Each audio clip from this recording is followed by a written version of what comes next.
আলহামদুলিল্লাহি রাব্বিল আলামিন আলহামদুলিল্লাহি ওয়া সালামুন আলা ইবাদিহিল্লাযীনা ইসতাফা আলহামদুলিল্লাহিল্লাযী আনজালা আলা আবদিহিল কিতাব ওয়া লাম ইয়াজআল লাহু ইওয়াজা রব্বি আউযু বিকা মিন হামাযাতিশ শায়াতিন ওয়া আউযু বিকা রব্বি আইয়াহদুরুন বিসমিল্লাহির রহমানির রহিম ইয়া আইয়ুহান নাস ইন্নামা ইয়াগিয়ুকুম আলা আনফুসিকুম মাতাআল হায়াতিদ দুনিয়া সুম্মা ইলাইনা মারজিউকুম ফায়ুনাব্বিউকুম বিমা কুনতুম তা'মালুন। সম্মানিত দ্বীনী ভাই ও ভগ্নীগণ, আপনারা নিশ্চয়ই অবগত আছেন যে আমরা ইয়া আইয়ুহান নাস, হে মানব মণ্ডলী, কোরআনে কারিমে আল্লাহ সম্বোধন করেছেন। কোরআন এসেছে গোটা মানব জাতির জন্য, সেটা প্রমাণের স্বার্থেই সোকর্ড আলেমরা যে বলে থাকে কোরআন হচ্ছে শুধু মুসলমানদের একচ্ছত্র কিতাব, সেই জায়গা থেকে যাতে আমরা বের হয়ে আসতে পারি, এই বিষয়টা যাতে আমরা উপলব্ধি করতে পারি, সেজন্য কোরআনে যত স্থানে ইয়া আইয়ুহান নাস, মানব মণ্ডলীর প্রতি আল্লাহ পাক তার বিধিবিধান দিয়েছেন, সেই বিষয়গুলো আপনাদের সামনে ধারাবাহিকভাবে আমরা আলোচনায় নিয়ে আসতে চাচ্ছি, যাতে করে এটা প্রমাণিত হয় যে এ কিতাব কোনো জাতি গোষ্ঠীর জন্য এককভাবে আসে নাই, এটা এসেছে গোটা মানব জাতির জন্য আল্লাহর ম্যানুয়াল হিসাবে, আল্লাহর দিক নির্দেশনা, আল্লাহর সংবিধান হিসাবে। যেহেতু আল্লাহ মানব জাতি সহ সকল সৃষ্টির স্রষ্টা, তো বিশেষ করে মানব জাতিরও তিনি স্রষ্টা, আর তিনি যে আমাদেরকে তার দাসত্ব, তার ইবাদত, তার আইন ও কানুন মানার জন্য আমাদেরকে পাঠিয়েছেন, সৃষ্টি করেছেন এই উদ্দেশ্য করে, সে কথা তিনি বিভিন্ন আয়াতে, বিশেষ করে সূরা আয-যারিয়াতের 51 নম্বর সূরা 56 নম্বর আয়াতে যেটা উল্লেখ করেছেন, সূরা আল বাকারার 22 নম্বর আয়াতেও একই কথা আল্লাহ রাব্বুল আলামিন বলেছেন যে আমাদেরকে তার ইবাদত করতে বলা হয়েছে, তার আইন ও কানুন মানতে বলা হয়েছে। তো এটা যে মানব মণ্ডলী থেকে মানতে বলা হয়েছে, সারা পৃথিবীর সমস্ত মানুষের জন্য কোরআন এসেছে, এই বিষয়টা বেমালুম আমরা ভুলে যাচ্ছি এবং আমাদেরকে ভুলিয়ে দেওয়া হয়েছে আমাদের তথাকথিত এই সকল স্কলারদের বক্তব্যের কারণে। তো সম্মানিত সুধী, আমরা আজকে পঞ্চম পর্বে আপনার আলোচনায় আমরা দেখাতে চাই আল্লাহ রাব্বুল আলামিন মানব মণ্ডলীকে লক্ষ্য করে আল্লাহর নিকট প্রত্যাবর্তন করতে হবে, সে বিষয়টা তিনি হুঁশিয়ার করে 10 নম্বর সূরা ইউনুসের 23 নম্বর আয়াতে তিনি বলেছেন, ইয়া আইয়ুহান নাস ইন্নামা ইয়াগিয়ুকুম আলা আনফুসিকুম মাতাআল হায়াতিদ দুনিয়া সুম্মা ইলাইনা মারজিউকুম ফায়ুনাব্বিউকুম বিমা কুনতুম তা'মালুন। মহান আল্লাহ বলেন, হে মানুষ, তোমরা তোমাদের জুলুম বস্তুর তোমাদের নিজেদের প্রতি হয়ে থাকে, হে মানুষ, সমস্ত মানব মণ্ডলীকে লক্ষ্য করে আল্লাহ বলছেন তোমাদের জুলুম বস্তুত তোমাদের নিজেদের প্রতি হয়ে থাকে। সমস্ত মানুষকে লক্ষ্য করে আল্লাহ বলছেন, পার্থিব জীবনের সুখ ভোগ করে নাও, পরে আমারই নিকট তোমাদের প্রত্যাবর্তন। যখন আমি তাদেরকে জানিয়ে দেব তোমরা যা করতে। এটা হলো সূরা ইউনুসের 23 নম্বর আয়াতে। তো এখানে আল্লাহ রাব্বুল আলামিন লক্ষ্য করেছেন মানুষদেরকে, গোটা পৃথিবীর মানুষকে লক্ষ্য করে বলতেছে আল্লাহ যে তোমরা যে জুলুম করো বস্তুত তোমাদের নিজেদের প্রতি হয়ে থাকে। মানে মানুষকে যে আল্লাহ যে নেচারে যে বিধিবিধান দিয়ে সৃষ্টি করেছেন, যখনই তারা সেই বিধিবিধান আর সেই নির্দেশনা, অর্থাৎ এই কোরআনটা হচ্ছে ফিতরা, ন্যাচারালি 30-30 আল্লাহ বলছেন, ফিতরাতাল্লাহিল্লাতী ফাতারান নাস লা তাবদীলা লিখালকিল্লাহ যালিকা দীনুল কাইয়্যিম ওয়ালাকিন্না আকসারান নাসি লা ইয়ালামুন। আমি আয়াতটা একটু শুনিয়ে দিই আপনাদেরকে। 30 নম্বর সূরার 30 নম্বর আয়াতে আল্লাহ রাব্বুল আলামিন স্পষ্টত বলে দিয়েছেন এটা, যে মানুষকে তার নেচারের পরে আল্লাহ সৃষ্টি করেছেন। আল্লাহ বলছেন ফাকিমু ওয়াজহাকা লিদ্দীনি হানিফা, তুমি একানিষ্ঠ হইয়া নিজেকে দ্বীনে প্রতিষ্ঠা করো। সে দ্বীন কি? আল্লাহ বলছে আল্লাহর প্রকৃতির অনুসরণ করো, যে প্রকৃতি অনুযায়ী তিনি মানুষ সৃষ্টি করেছেন। আল্লাহর সৃষ্টির কোনো পরিবর্তন নাই, অর্থাৎ এই যে প্রকৃতির কোনো পরিবর্তন নাই, ইহাই সরল দিন। আল্লাহ বলছে এটাই হচ্ছে সরল দিন।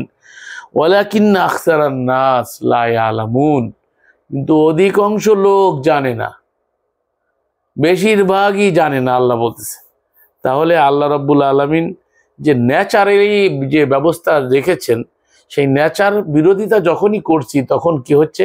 আমাদের পরে বিপর্যয় আসতেছে, আমরা জুলুমের শিকার হচ্ছি, যেটা বিশ্বময় আমরা দেখতে পাচ্ছি। আমরা ছোটবেলায় গোসল করতে যে মাছ ধরে নিয়ে আসতাম, এড়া আর এড়া, নদীর এড়া বলি আমরা, আমাদের খুলনার ভাষায় আপনারা কি বলেন, মানে যখন অবদা আসার আগে যেটা ছিল, তো তখন ওই নদীতে স্রোত ছিল, নদীর পানিগুলো খাল বিলে ঢুকতো, সমুদ্র থেকে নদীতে, নদী থেকে খাল বিলে। তো এই নদীতে যখন খাল বিলে ঢুকতো তখন আমরা কি করতাম?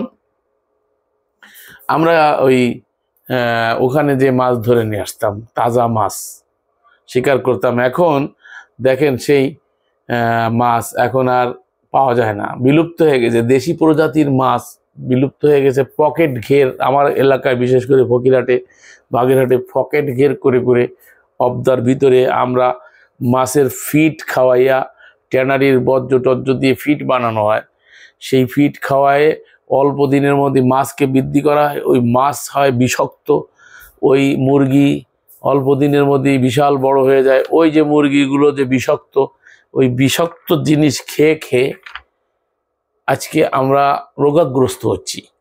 আমাদের গাছপালা যেগুলো রাসায়নিক সার দিয়ে আমরা জমিনকে নষ্ট করে ফেলছি, মানে নেচার বিরোধী, একেবারে আনন্যাচারালি যাকে বলে, ইংলিশে বলে আনন্যাচারালি, সেটা বাংলায় বলে প্রকৃতি বিরোধী। প্রকৃতির যে সিস্টেম আল্লাহ রাব্বুল আলামিন করেছে সেই সিস্টেম বিরোধী। আল্লাহ এই কথা বলছে, ইয়া আইয়ুহান নাস, হে মানব মণ্ডলী, তোমাদের জুলুম বস্তুত তোমাদের নিজেদের প্রতি হয়ে থাকে। দেখেন কত সুন্দরভাবে আল্লাহ বুঝিয়ে দিয়েছে। আমরা এই যে নিজেদের পরিবেশকে নষ্ট করে জুলুম করছি, এর প্রতিফল কিন্তু আমরা নিজেরাই এই ভোগ করছি। আজকে দেখেন এই মশায় বাংলাদেশে একেবারে দাঁড়ানো যায় না। আমাদের এলাকায় আমাদের গোলপ জ্বালাইতে হচ্ছে মশা তাড়ানোর জন্য। এই গোলপ জ্বালাচ্ছি, এটাও আর একটা বিষাক্ত জিনিস। এই যে আমরা ভিডিও করতে লাগলি মশা উড়তে থাকে, মাছি, পরিবেশ ধ্বংস, এগুলো যে আমরা করছি। শহর বানায় সমস্ত রাস্তাঘাট পাকা করে ফেলেছি। আমাদের যে জমি জমাগুলো ছিল সেখানে একসময় সুন্দর ফসল হতো, নদীর পানি আসতো, পলি মাটি ছিল। এই যে প্রাকৃতির যে দিকটা, এগুলো সব এখন আমরা ধ্বংস করে ফেলছি আমরা নিজেরাই। এখন সব মানে সব জায়গায় কি হয়েছে, এখন সব পাকা করতে করতে সিমেন্ট দিয়ে জমিন টমি সব বিল্ডিং বানায়। এখন খাইবে কি, সেই জায়গা থাকবে কিনা আল্লাহ মালুম।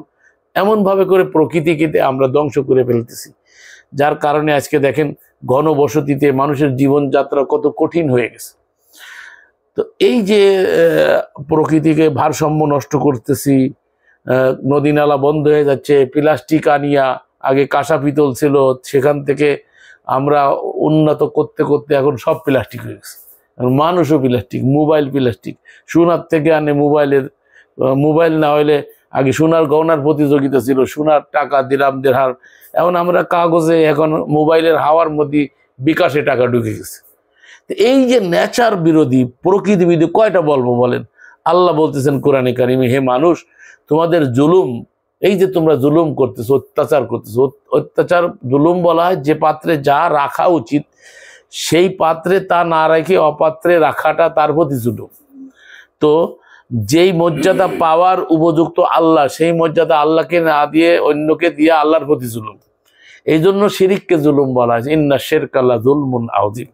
তো প্রকৃতিকে যে আমরা ধ্বংস করে ফেলেছি, তো এই প্রকৃতিতে ধ্বংস করার যে ক্ষতিকার ফল, এটা আল্লাহ রাব্বুল আলামিন বলছে এটা তোমাদের নিজেদের প্রতি হয়ে থাকে, ফিরে আসে আবার আমাদের দিকে।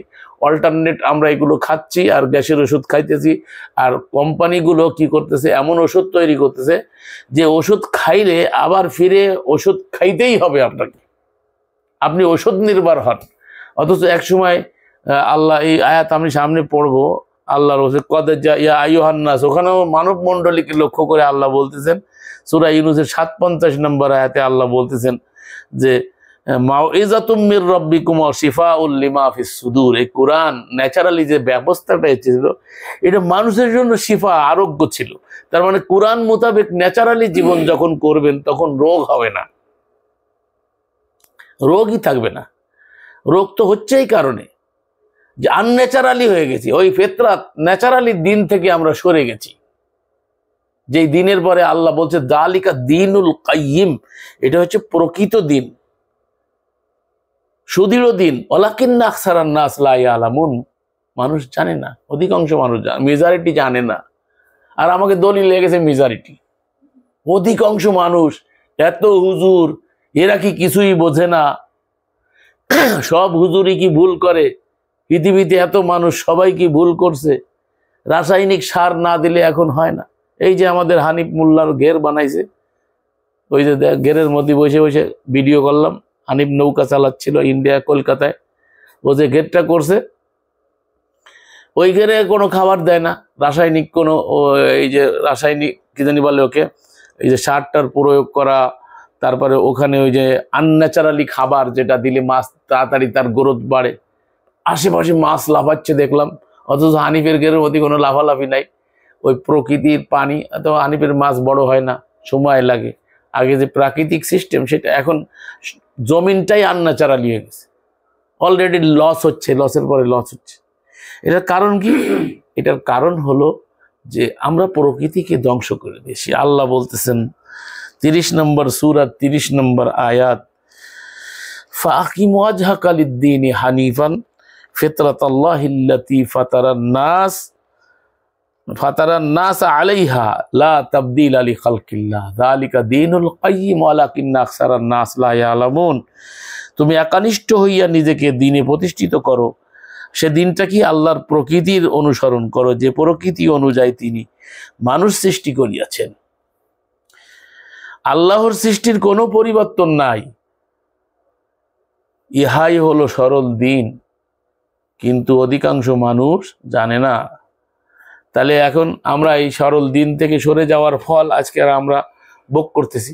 পার্থিব জীবনে আমাদের সুখ সম্ভোগ আশায় আমরা এটা করতেছি, করে প্রকৃতিকে দিন থেকে সরে পড়ছি অলরেডি। যার ভোগ কোথায় আল্লাহ বলছেন পার্থিব জীবনের সুখ ভোগ করে নাও। কয়দিনের সুখ? অল্প দিনে। ফার্মের মুরগি, আগে দেশি মুরগি খাইতে গেলে কতদিন করে বড় করতে হতো, হ্যাঁ, টাইনে ছিঁড়া যেত না, এত শক্ত। বাইরের খাবারকে এখন নরম ম্যাচম্যাচ করে তুলোর মতো। ফার্মের মুরগি, মহিলারাও ফার্মের মুরগি খাই, ফার্মের মুরগি হইয়া গেছে। আগের নারীরা, আমাদের মা চাচিরা কি করছে? কাঠে রান্না করছে, ভিজা চুলোর মধ্যে কি করে আমাদেরকে কাঠের ভিজা কাঠ দিয়ে কি কায়দায় কেরোসিন দিয়ে একটু জ্বালায় জুলায় তাড়াতাড়ি সময় মতো খাবার দিত। আর এখন গ্যাস, এখন তারপরে কিসে কারেন্টে পাক হচ্ছে, নানান রকমের চুলা বাইর হয়েছে, কি জানি নাম টাম কয়, আমার ঘরেও আনিছে, এগুলো দেখি। তা আমাদের সময় মতো খাবার পাই না। সকালের নাস্তা 12টায় আর দুপুরের খাবার 5টায়। হ্যাঁ, সব অসুস্থ, টোটাল রুগী হয়ে গেছে গোটা পৃথিবী। সব, বিশেষ করে আমাদের ভারতবর্ষে, বাংলাদেশে দেখবেন এখন ঢাকা যারা বসবাস করে, আনন্যাচারালি একটা পরিবেশ। পৃথিবীর সব থেকে খারাপ জায়গা হচ্ছে এখন ঢাকা। ঢাকা শহরটা হচ্ছে পৃথিবীতে বসবাসেরও অনুপযোগী। সে আর হুমড়ি খেয়ে পড়তেছে মানুষের ঢাকার দিকে। সব ঢাকা ঢাকা ঢাকা, এত বোঝা। এই যে ঈদের সময় এখন আস্তে আস্তে ঢুকতেছে। কালকে আমাকে মতিউর ভাই বললেন যে ঢাকা এখনো খালি রয়েছে, আস্তে আস্তে করে ঢুকতেছে। সমস্ত বোঝা হচ্ছে ঢাকার পর। ঈদের সময় ছুটি নিয়ে সবাই ওই যে ট্রেন মেরেন ভৈরে সব আমরা যার যার বাড়িতে ন্যাচারালি পরিবেশে আসি গ্রামে। তো গ্রামও আনন্যাচারালি হয়ে গেছে। গ্রামের খাবার খাদ্য, ঘের, মাছ, শাক সব পকেট ঘের করে করে সে ন্যাচারালি পরিবেশকে নষ্ট করে দেওয়া হয়েছে। তো আমরা যদি কোরআনের দিনে ফিরে আসতে চাই, তাহলে আবার ওই জায়গায় ফিরে যাইতে হবে। এখন যে কথা আমরা বলতেছি ভাই, আসুন না আসুন না যারা কোরআন মানি বলতেছি, আমরা একটা পরিবেশ গড়ে তুলি। আমরা সবাই মিলে অর্থনৈতিকভাবে যদি সবাই কিছু কিছু দিয়ে একটা বিশাল একটা বড় একটা জায়গা নিই, সেই জায়গার মধ্যে আমরা রাসায়নিক সার ব্যবহার করব না, আমরা প্রকৃতি বিরোধী খাবার খাবো না, আমরা প্রকৃতির অনুসারে যে আগে যারা পুকুরে মাছ চাষ করতাম, হ্যাঁ দেখেন খাবার না দিলেও সেই মাছ খেয়ে খেয়ে মাটির থেকে খাবার তৈরি হতো, সেই খাবার খেয়ে খেয়ে কত বড় বড় মাছ বছর পরে মাছ ধরতো, কাতলা মাছ বড় বড়, কত আনন্দ ছিল, আর সেই মাছে কি স্বাদ ছিল। আর এখন মাছ গালে দিলে বোঝা যাচ্ছে না কি খাচ্ছি, আর ওই বিষ খাইয়ে আমরা রোগাগ্রস্ত হচ্ছি। আর ডাক্তাররা আর এই বাচ্চাদের খাবার বানায় ভাই, হাজি সাহেব টুপি আল খেল্লা পড়া 5 ওয়াক্ত নামাজ পড়ে, সারা কোম্পানি করছে। হ্যাঁ, এই যে RFL কোম্পানি ম্যাঙ্গো জুস, আমার নাতি আপনারা দেখছেন অনলাইনে, আমার এই নাতি ওরে ভালো খাবার দিলে খাইতে যাবে না, ওই জুস খাইতে হবে, ম্যাঙ্গো জুস খাবে। তো ওই জুস বানাইছে কি দিয়ে? টোটালে কেমিক্যাল, আমের কিচ্ছু নেই, আমের জুস ম্যাঙ্গো জুস না, আমের কিচ্ছু নেই ওর ভিতরে। কতবার ধরা পড়েছে এই যে RFL কোম্পানি, ফসা আম কাইটে কুইটে যেগুলো ফালায় দেয়, ওইগুলোরে বেলের মধ্যে ভইরে একটু, তারপরে আবার অনেক সময় ওইগুলো দেয় না, কুমড়ো টুমড়ো দিয়ে নাকি শুনছি কি দিয়ে, তারপরে ওই যে ঘিরান দেয়, ওরে কি কয় জানি, ঘিরান ওরে কি কয়, এই যে ফ্লেভার, ওই যে ফ্লেভার, ওই ফ্লেভার আমের ফ্লেভার দিচ্ছে, অথচ কেমিক্যাল দিয়ে আমের ফ্লেভার দিয়ে বাচ্চাদেরকে খাওয়াচ্ছি। বাচ্চাদের গ্রোথ বাড়তেছে না ভাই। আগের মানুষগুলো কত লম্বা চড়া ছিল, কত কাল বাঁচতো, কেমন? কারণ কি? তারা ভালো খাবার খাইছে, সুষম খাবার খাইছে, খাদ্য খাবার ভালো ছিল। আবহাওয়া বাতাস পর্যন্ত ধ্বংস করে দিচ্ছি আমরা। ঢাকায় ঢুকতে গেলে বুড়িগঙ্গা নদীতে পরে যখন বাস ওঠে তখনই বোঝা যায় বিষাক্ত মাছ নাই টোটালে বুড়িগঙ্গার ভিতরে। এক মাছ তৈরি হয়েছে, সে বিষাক্ত মাছ, সেই মাছ ছাড়া বুড়িগঙ্গা নদীতে কোনো মাছ নেই। সে মাছ পোকামাকড় বিষাক্ত জিনিস খায় বেলায় সেই মাছ, আর কোনো মাছ নাই। তার কারণ নদীর পানি টোটালে বর্জ্য পদার্থ পড়তে পড়তে কালো হয়ে গেছে। মানে ওই জাহান্নামের তবকে, ওই যে জাক্কুমের পরে কি জানি বিষাক্ত হবে, কোরআনে আছে না, তবকের ভিতরে পুজ আর পিপ গইলে পড়ে থাকবে, ঠিক বুড়িগঙ্গার অবস্থা তাই। এই যে কয়েকদিন আগে বুড়িগঙ্গার মাহফিল করতে গেলাম, মানে আমাদের কিছু কোরআনের বাইরে অনুষ্ঠান করতে গেলাম, আমি ওই যে ফটো তুলে দিয়েছিলাম অনলাইনে, বুড়িগঙ্গা নদীর ভিতর থেকে নৌকায় যাচ্ছিল, এখন নৌকা চালায় ওখানে, ওই প্রকৃতিটা ধরে রাখছে নৌকা, কিন্তু ওখানে নিজের পানি যে কত বিষাক্ত, আল্লাহ, পানি খাইলেই মানুষ মারা যাবে, বিষ হয়ে গেছে পুরো পানি। তাহলে এই যে এগুলো কারা করছে? আমরাই করতেছি। মিল ফ্যাক্টরি, ইন্ডাস্ট্রি, আমাদের বড় লোকেরা তাদের পার্থিব সামান্য স্বার্থে জনজীবনকে বিপন্ন করে তুলেছে। আর এটা কি কোরআন বিরোধী? কিছু ফিরে আসতে হবে আমাদেরকে। এমন একটা দেশ বিদেশে যারা কোরআন শুনছেন তাদের সকলকে উদ্যত্ত আহ্বান জানাচ্ছি আপনাদেরকে ভিডিওর মাধ্যমে, যে এই ন্যাচারালি দিনের পরে যদি আমাদেরকে ফিরে আসতে হয়, তা যাদেরকে আল্লাহ তৌফিক দিচ্ছে, আমরা সবাই মিলে ল্যান্ড নিই, সেই ল্যান্ডের ভিতরে আমরা মানে সুন্দর মাছ, সুন্দর ফল, যেখানে আমরা রাসায়নিক সার দেব না, কম হোক কিন্তু সেটা সুন্দর হোক, আমরা এগুলো খাই, আমাদের বাচ্চাদেরকে এগুলো খাই। এটা হচ্ছে ইসলামী জীবন, এটা ইসলামী জীবন, এইটা আল্লাহ বলেছেন। সেই ইসলামী জীবন থেকে, কোরআনের জীবন থেকে আমরা বেরোয় গেছি। যা অন্য অন্য দেশে আছে, যারা তাদেরকে আমরা কাফের বলতেছি, তারা ইসলামী জীবন করতেছে, আর আমরা মুসলমান কিন্তু ইসলামী জীবন থেকে বেরিয়ে গেছি। হাজি সাহেবরা এইসব ভেজাল দিচ্ছে, টুপি মাথায় দিয়ে হজ করে আইসি, সারাদিন রোজা থাকে, অথচ বাচ্চাদেরকে পর্যন্ত ভেজাল খাবার খাওয়াচ্ছি আমরা। আল্লাহ বলছেন, ইয়া আইয়ুহান নাস, হে মানব মণ্ডলী, সমস্ত মানুষকে লক্ষ্য করে আল্লাহ রাব্বুল আলামিন বলছেন, তোমরা যে জুলুম বস্তু, তোমাদের জুলুম বস্তু তো তোমাদের নিজেদের প্রতি হয়ে থাকে। এই যে কাজ আমরা করতেছি, ঘুরে তো আমাদের দিকে আসছে। এরপরে আল্লাহ বলতেছেন, পার্থিব জীবনে সুখ ভোগ করে না, কয়দিনের শান্তির জন্য এইগুলো আমরা করতেছি, পরে আল্লাহর নিকটেই তোমাদের প্রত্যাবর্তন। ফিরে আসো আল্লাহর কাছে, তোমরা যে অন্যায়গুলো করেছো তার ফল তোমাদের ভোগ করতে হবে, ফিরে যেতে হবে সেই মালিকের কাছে। এরপরে আল্লাহ বলছেন, তখন আমি তোমাদেরকে জানিয়ে দেব তোমরা যা করতে। এই যে কাজগুলো দুনিয়ায় বসে করছো, আল্লাহর দিন বিরোধী কাজ করছো, নেচার বিরোধী কাজগুলো করছো, আর নিজেদেরকে মুসলমান ফলাইতেছো, আমরা মুসলমান, আমরা হাজী সাহেব, আলহাজ। আলহাজ যদি না বলা হয় তাহলে রাইগে যায়, নামের পরে আলহাজ। কেন আলহাজ? তো হজ করে আইছে, আলহাজ হজ করে আইছে, সেই জন্য উনি আর নামের সাথে আলহাজ লাগাইতে হবে। আর উনি 12 মাস নামাজ পড়ে, তো নামাজি লেখা হয় না। একবার হজ করে আইছে, টাকা খরচ করে আইছে না, ওইটা সার্টিফিকেট কিনে নিয়ে আইছে, নামাজের নামের সাথে আলহাজ লিখতে হবে।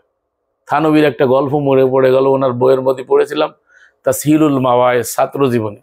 উনি এক হাজী সাহেবের সাথে সাক্ষাৎ করতে গেছে। হাদিসে আছে, হাজী সাহেব হজ্জে মাবরুর হইলে সে বেগুনা হইয়া আসে, মাসুম হইয়া আসে। যদি তো কোরআন এরকম কোনো কথা নাই, এগুলো কোরআন বিরোধী হাদিস।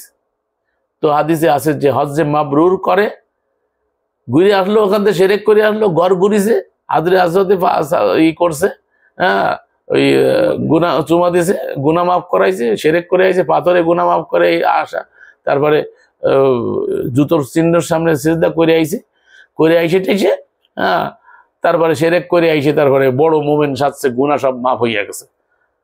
তো এই চিন্তা নিয়ে হাজী সাহেবের সাথে দেখা করতে গেছে থানবী, আশরাফ আলী থানবী। আমরা আগে খুব সুন্দর করে তার নাম নিতাম, নওয়ারাল্লাহু মারকাদাহু, আমার শায়েখ বলতেন, তার থেকে শিখছিলাম। হাকিমুল উম্মত, মুজাদ্দেদে মিল্লাত, জনাব আশরাফ আলী থানবী, নওয়ারাল্লাহু মারকাদাহু। এ আমার শায়েখের থেকে শিখা। শায়েখ করাচি, যাকে সবাই চেনে, আমাদের বাংলাদেশেও আসছেন, মারা গেছেন প্রায়ত। তো যাই হোক, তো উনি গেছেন হাজী সাহেবের সাথে সাক্ষাৎ করতে, এই আশাতে হাজী সাহেবের দোয়া কবুল হয়। তো হাজী সাহেব তার বাচ্চাকে ডাক দিয়ে বলছে, হে পিচ্ची, मेरा पिछले हज का जो सुराई में पानी रखा हुआ है जमजम का, वो लाके मौलाना को पिलाओ। কতগুলো বলতেছে তার ছেলেরে, হে ছেলে, ওই যে আমার পিছনের হজে সুরাইতেছে পানি, জমজমের পানি রাখা আছে, ওই পানি আইনে মৌলানারে পান করাও। তার মানে সে বুঝাইতে চাইছে, আমি এইবার হজ করে আসিনি, আগেও একটা করছিলাম। तो थानवी बोलते कम बखत ने एक लफ्ज के अंदर दोनों हज को बर्बाद कर दिया। একটা শব্দের ভিতরে দুইটা হজই তার শেষ হয়ে গেছে। তার মানে সে বুঝাইতে চাইছে যে, ওই কথা বলে সে বুঝাইতে চাইছে আমি ডবল আছি। ঠিক আছে। আর এক গল্প মনে করো, আমার এক বন্ধুবার সৌদি আরবে অনেক বছর ছিল, তাবলিগি। তো উনি আমাকে বলতেছিলেন, এক হাজী সাহেবের গল্প শোনাচ্ছিল। এক লোক এদেশের থেকে হজে গেছে, ওভারে হজে নয়, চাকরির জন্য গেছে সৌদি আরবে। তো সৌদি আরবে চাকরি করতে যেয়ে প্রথমে একটা উমরা করছে, তোর নাম ওই কাগজপত্রে লেখা রয়েছে আব্দুল করিম। এখন পরবর্তীতে একটা দরখাস্ত যখন দিছে, তখন ও লেখছে আলহাজ আব্দুল করিম। তো ওর ওই যে মানে কাগজপত্র যেটা বাংলাদেশের থেকে গেছে, সেখানে আব্দুল করিম লেখা আছে, ওর আইডি টাইডিতে সব আব্দুল করিম লেখা। কিন্তু পরবর্তীতে যে দরখাস্ত করেছে কফিলের কাছে, সেখানে লেখছে আলহাজ আব্দুল করিম। তখন ওই যে আমার বন্ধু সৌদি আরবে অনেক বছর ওই ফ্যাক্টরিতে চাকরি করতো, সে বলতেছে যে আমাকে ডাকছে মালিক, কফিল ডাকছে, ডাকি কইছে কি যে কি ব্যাপার, ই সাজা এটা কেন, এ নামে আলহাজ লেখছে গায়ে। তো মানে ওর নামের সাথে যে আলহাজ লেখছে, তো সৌদি শেখ জিজ্ঞেস করতেছে, কফিল জিজ্ঞেস করতেছে এই আলহাজ কেন লেখছে। তো কয় আলহাজ এই জন্য লেখছে যে ও এসে একটা উমরা করছে, সেজন্য ও আলহাজ লেখছে। তখন ওই লোকে ওই যে নতুন কাজ করতে গেছে, ওরে ডাকছে, ডাকে ওই হাজি ওই কফিল জিজ্ঞেস করছে, দেখ আমার বাড়ি এইখানে, আমি মক্কায় জন্ম নিয়েছি, আর আমি প্রতি বছর হজ করি, তার মানে আমার হজের জন্য তো আমি এই জায়গায় থাকি, তো আমার হজ এমনি হয়। তো অতএব আমি প্রতি বছর হজ করি, কিন্তু আমি আমার নিজের নামে কোনোদিন আলহাজ লাগাইলাম না। তুই একবার আইসে উমরা করে পারিস নিতে, তোর নিজের নামে আলহাজ লাগাইছিস। ঠিক আছে। তো এইগুলো হচ্ছে প্রদর্শন, হজের নামে যা হচ্ছে। ওদিকে কিভাবে পাখির মতো নারী শিশু নির্বিচারে হত্যা করা হচ্ছে, জেরুজালেমে, আপনার ফিলিস্তিনে কিভাবে, গাজায় কিভাবে হত্যা হচ্ছে, মুসলিম নিধন হচ্ছে। সর্বোপরি বনু আদম যে মানুষ এর করে, সে যেই হোক না কেন, তারপর অত্যাচার করা হচ্ছে, মজলুমের পরে জুলুম করা হচ্ছে।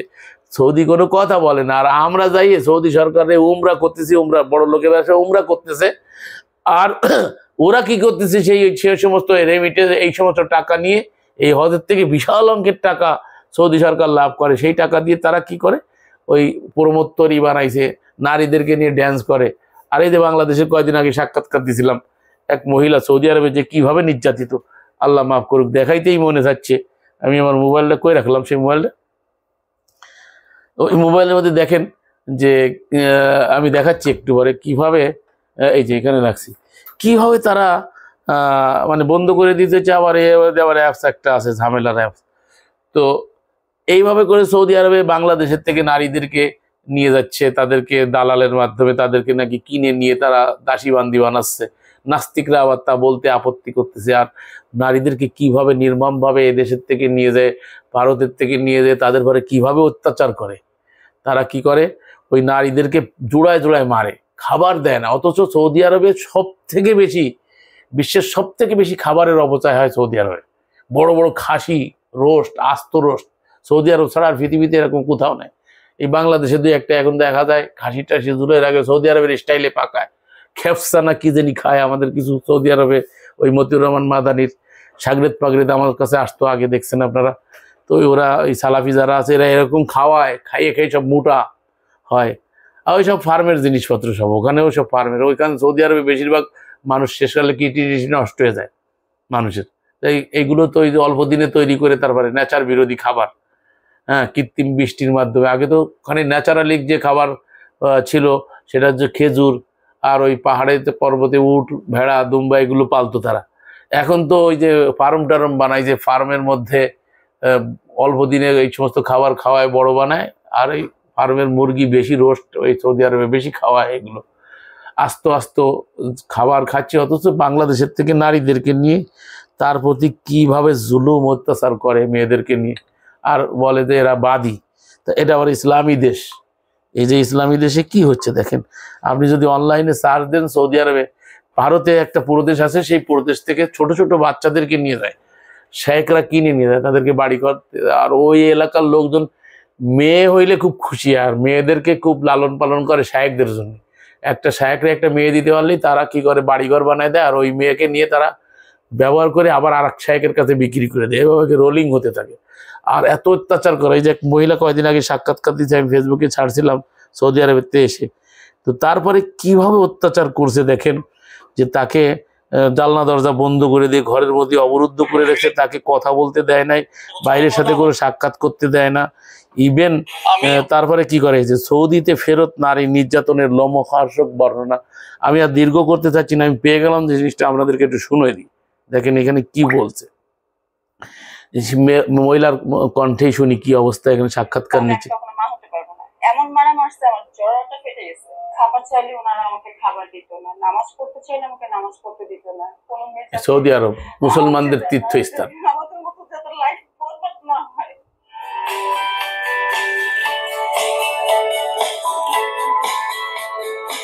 উনি আমাকে বলতেছে যে আমার বাসা যাও। তো গেলাম ওনার বাসায়। যাওয়ার পরে দেখতেছি যে একদম এত খাতির যত্ন, এত আদর যত্ন আমি কখনো পাইনি, এরকম একটা অবস্থা। যাক, 1 মাস পর্যন্ত উনি আমার সাথে এতটা ভালো বিহেভ করছে যে মনে হচ্ছে যে আমি একদম ওনার ফ্যামিলি কেউ। তো যখন উনি আমাকে স্যালারিতে 2 তারিখে হাতে দেয়, তখন আমি বাংলাদেশে পাঠাই। পাঠানোর মানে ভালো করে দেখা যাচ্ছে তারপর থেকে ওনাদের অত্যাচার শুরু হয়ে গেছে।